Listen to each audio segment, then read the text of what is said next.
what a fantastic evening this is to me.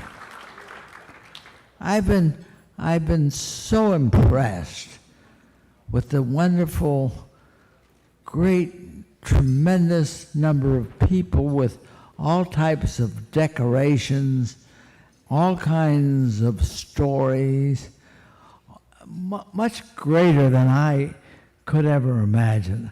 I met, he's here, and I wish you could remember his name. He had so many decorations, and he had so many stars on the decoration. I thought I was looking into another constellation.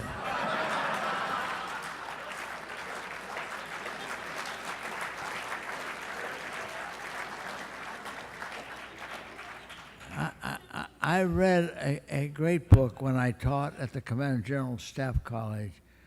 Great men, great captains, and these and you men out there are the great captains of World War II, Korea, and Vietnam. And I just had one small little operation, which it was so interesting, and people have asked me, well, weren't you afraid? I said, I didn't know enough to be afraid. I'm serious. We just had a great time just blowing up everything, and we...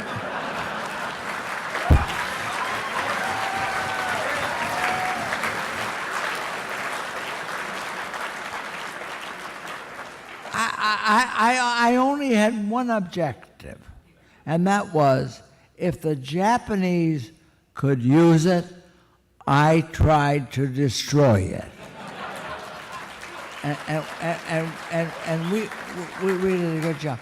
A lot of people, I look back on that experience of mine, and you know, a lot of people, and the Army didn't even realize it in China at the time.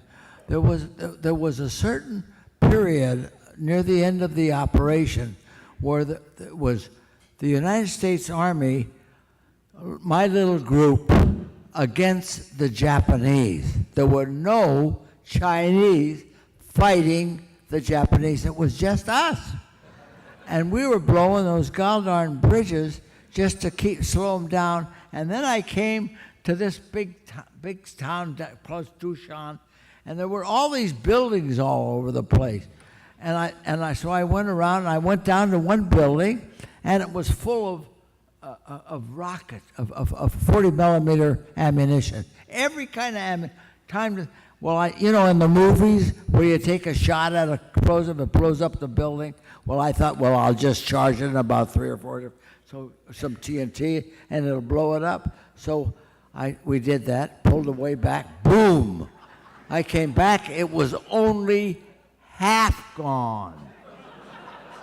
And out of the pack, a 40 mil, I remember one of the rockets went up in the air and settled down in the pack. I said, oh my God. So we ran in another building, and it was full of ammunition. We worked in there. And so I thought, I'll keep everybody busy. We'll arm this one too. A little kid, old Mason Pierre from Belgium, a refugee soldier, come up to me. He says, Captain, he says, we ran out of Primacord. I got to get some. I said, already.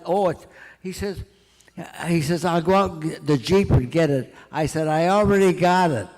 He said, oh my God, it's my last chance to win a cluster on my good conduct medal. But anyway, we blew that up, and then we went, and I realized, no.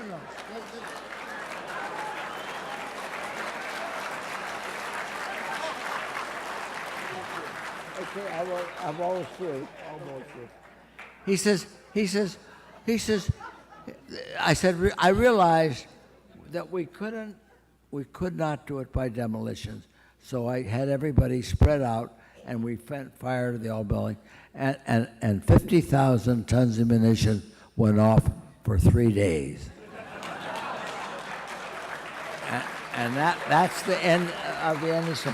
But anyway, I want to thank Charles Pink for considering me.